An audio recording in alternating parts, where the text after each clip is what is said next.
Doyle Albee, thank you very much for being with us. And I wanted to just talk to you a little bit about your experience with PR and what you would say to a social entrepreneur or somebody with a small foundation, or some tips that you might give them on how they could better manage their own PR internally. Sure. We have people come to us like that all the time, and you want to help everybody, you do, but you just can't, right? I've got to make payroll at the end of every 2 weeks. So one of the things that we really talk to people about is look and see who's writing about things that are similar to you and engage those people in a dialogue. You don't have to write a big fat press release, and you don't have to pay $1,000 to put it on Business Wire, and you don't have to do all those things. What you can do instead is pick 3, 4, 5 reporters and get to know them. One of the things that we really counsel people to do in the age of social media, if the reporter blogs, go comment on their blog. Get a dialogue going with them. Start to talk to them and engage them. Then it's even easier to send an email and say, hey, we've had a great conversation on your blog. Can I tell you about what I do, and give them a little bit of something? Reporters actually like that a lot.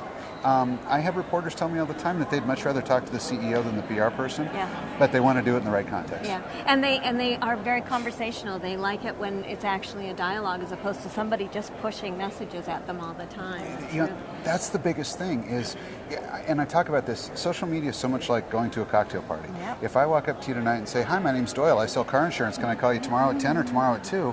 And you'll buy something from me? Yeah, you're looking for the exit, right? Yeah. And at the same time, if we have a great conversation and you happen to mention to me, I need to get new car insurance, and I pull out a business card after 20 minutes and say, well, that's what I do. If I can ever be of any help, please let me know. Very, very different sell. And social media's got to be the latter, not the former. And that's something we're hearing over and over again, that being useful and helpful to other people, right? That whole not necessarily putting yourself first is still self-interest, but you are really engaging with somebody and being where they are and where they need you to be. And in doing that, you're building a relationship. Absolutely. One of the things I've heard you talk about, and I love this because this is something we're really allegiant to, is strategy and planning, and not just going out there and doing it because it's out there. What kind of mistakes have you seen people? Oh gosh, too many to mention. One of the biggest common mistakes I think I see a lot is the bull in the china shop syndrome, where I've figured out that I can use Hootsuite and I can type one sentence and it goes to Twitter, it goes to Facebook, it goes to my blog, it goes to Posterous, Tumblr, pick your poison.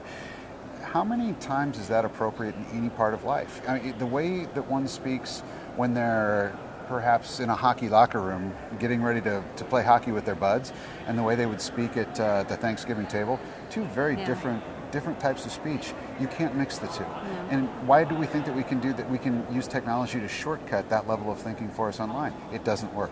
And not only that, but if you're great and people want to follow you on Twitter and then they want to become your friend on Facebook, you're not having any new dialogue with them. There's absolutely no reason for them to be following you and learning more from you and engaging with you more. You become your own rerun. Yeah. In very many ways. Yeah. So absolutely. You're right. Anything else you'd like to say to an emerging social entrepreneur? Don't be afraid. Don't be afraid to get out there and talk about things. You're going to make mistakes. I mean, I've had reporters yell at me, and I've been doing this for 20 some odd years. It happens sometimes. Most importantly, listen before you speak. Take a look around, see where your audience is. Just because you're dying to have a YouTube channel, if your audience is all congregated on Facebook or on another blog, go where your audience is. But by listening first, you're going to understand where that is. And I love that point about just jumping in. It's really overwhelming and it can be a little scary, but nothing's going to happen unless you do it, right? We have a saying at Metzger that nothing ever happens till you pick up the phone. You can't just hide behind an email all day long. You've got to talk to folks. Whether it's face-to-face or voice-to-voice, you need that interaction. It can't just all be text. Absolutely. Yeah. It's too easy to delete an email. Yeah, it is. Or not see it in the first place. Well, exactly. That's the other problem. Okay. So, thank you very much. You bet. Thanks.